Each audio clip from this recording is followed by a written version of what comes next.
Olá, quinto ano, bom dia, bem-vindos a mais uma aula de História. A nossa aula de hoje irá falar também sobre colonização do Brasil, dando continuidade à nossa aula anterior, certo? Na aula anterior nós aprendemos várias coisas sobre as capitanias hereditárias, sobre o pau-brasil, sobre colonização do Brasil, e hoje nós vamos ver de fato como foi o início da produção do açúcar, como era o dia a dia no engenho, o que era o engenho, como quem trabalhava, quem não trabalhava e mais detalhes sobre o Brasil colonial, tá? Lembrando que a colonização no Brasil ela vai começar ali por volta de 1530, quando os portugueses resolveram colonizar de fato o Brasil porque ficaram com medo de invasões estrangeiras, certo? E aí o produto que eles vão escolher para produzir aqui é a cana-de-açúcar. Por quê? Porque a cana-de-açúcar era um produto que eles já conheciam, eles já tinham trabalhado com cana-de-açúcar, e também porque o açúcar era um produto caro, um produto raro lá na Europa. Então eles iam ganhar bastante dinheiro com isso, tá? Primeira coisa que eu quero que vocês aprendam é o seguinte: o local onde se produzia açúcar era chamado de engenho, tá? Primeiramente, engenho era o nome dado a essa máquina que moía a cana e tirava o caldo da cana, e depois o engenho passou a ser o nome dado a todo o local, toda a propriedade, tá? O que que tinha nessa propriedade? Em primeiro lugar, você tinha a casa grande, que é a casa que ficava o dono da fazenda e seus familiares. Você tinha a capela, que era o local onde aconteciam as missas, tá?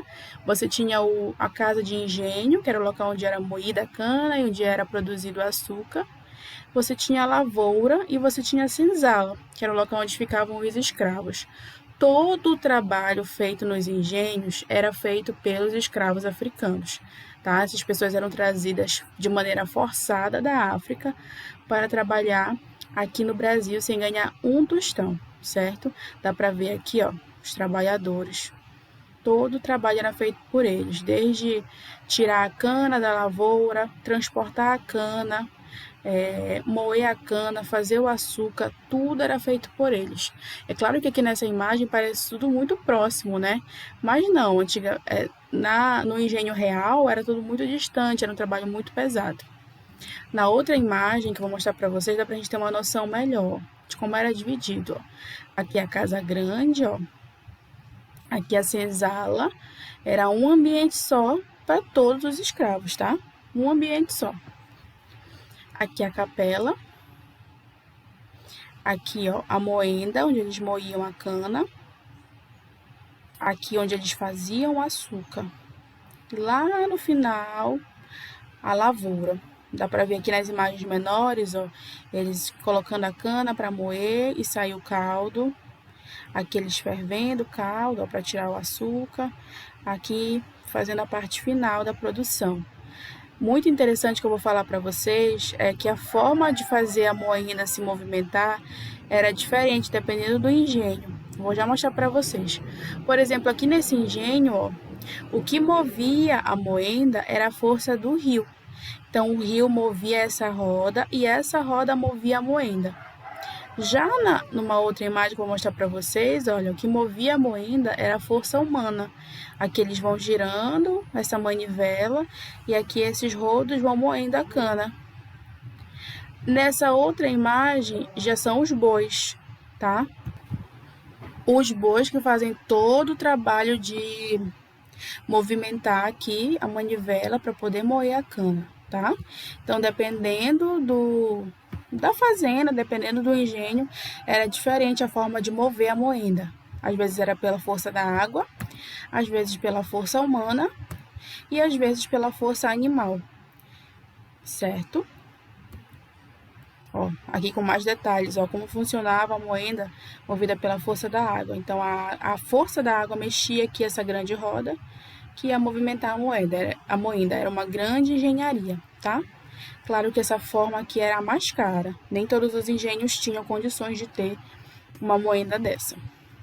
Aqui é só para representar que Quem fazia todo o trabalho no Brasil colonial eram escravos. A sociedade brasileira, gente, era uma sociedade que dependia muito da escravidão. A escravidão era a base da sociedade, tudo era feito por escravos. Milhões de africanos foram trazidos para o Brasil para trabalharem dessa forma. Foi um período horrível da história, porque a escravidão é algo horrível, são pessoas que são forçadas a trabalhar sem ganhar nada em troca. Então, é um período para a gente nunca mais repetir, tá? Mas foi o que aconteceu. Todo o trabalho era feito por eles.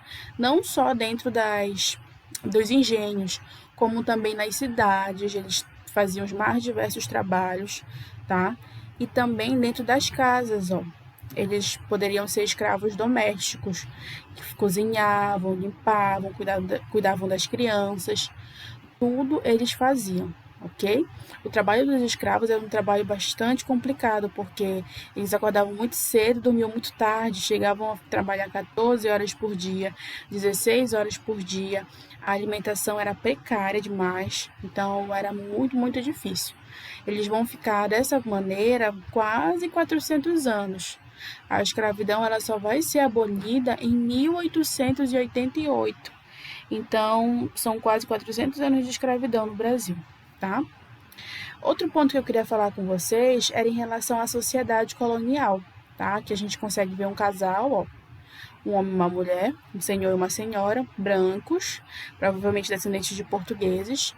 E a sociedade brasileira é uma sociedade patriarcal. O que é isso? Era uma sociedade que o homem manda. É ele que ocupa os cargos de poder, é ele que toma as decisões da casa.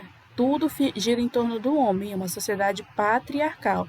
As mulheres, elas não tinham poder de decisão, elas não participavam da política, elas não podiam estudar, até poderiam, mas não tanto quanto o homem, tá? Não escolhiam seus maridos, então era um período muito complicado para as mulheres. Até hoje ainda existe uma desigualdade entre homens e mulheres, mas a gente já está tentando alcançar essa igualdade, já estamos bem melhores do que antigamente para tomar suas próprias decisões, certo? Um ponto que eu queria falar com vocês era que, além do trabalho dos escravos, que era a maioria, também existiam os trabalhadores livres. Por exemplo, existiam os feitores, que eram aqueles que trabalhavam nos engenhos, administrando o trabalho dos escravos, cuidando do trabalho dos escravos. Existiam nas cidades os carpinteiros, os artesãos, nem todos eram escravos. Existiam, por exemplo, os bandeirantes, que eu já falei com vocês na outra aula, que eram aqueles que saíam por aí caçando indígenas, ou caçando ouro, ou caçando escravos fugidos. Então, existiam outras profissões além dos escravos. Aliás, o escravo não era uma profissão, né? Porque ele não ganhava dinheiro para isso. Mas existiam os trabalhadores livres, que eram aqueles que faziam as outras funções na sociedade, ok? E devido a toda essa condição de escravidão, os escravos eles procuraram maneiras de resistir a essa escravidão. Tá? Uma das primeiras maneiras e mais famosas é a formação de quilombos. Os escravizados formaram quilombos, que são locais para onde eles fugiam e formavam uma sociedade deles mesmos, onde eles eram livres. Então, aqui a gente tem um exemplo de um quilombo sendo, infelizmente, invadido, tá? Sendo destruído. O quilombo era um local de renascimento para esses escravos. Quando eles fugiam e conseguiam chegar até o quilombo, para eles era o início de uma nova vida. Mas além dos quilombos, existiam outras formas de resistir à escravidão. Por exemplo, na própria fazenda, no próprio engenho, muitos escravizados davam jeito de queimar ou destruir as plantações para causar prejuízo para o seu senhor. Eles também poderiam quebrar ferramentas, também para causar prejuízo para o senhor. Eles poderiam fazer corpo mole. O que é isso? É fazer o trabalho mal feito, demorar para fazer o trabalho. Tudo isso para prejudicar o senhor. Era uma forma de resistir àquela condição que eles estavam submetidos, que eles estavam vivendo. Também existiam alguns escravos que, infelizmente, se suicidavam, se matavam porque não aguentavam a vida que levavam. Tá? E também na intenção de prejudicar o senhor. Por quê? Quando um escravo morria, era um prejuízo grande para o senhor, porque o senhor tinha pagado por aquele escravo. Então era como se ele estivesse perdendo um bem. Apesar dos escravos sofrerem castigos físicos, serem bastante maltratados, o senhor não tinha a intenção que esses escravos morressem, porque ele havia pagado por eles, certo? Então existem várias formas de resistir. Vamos lá lembrar.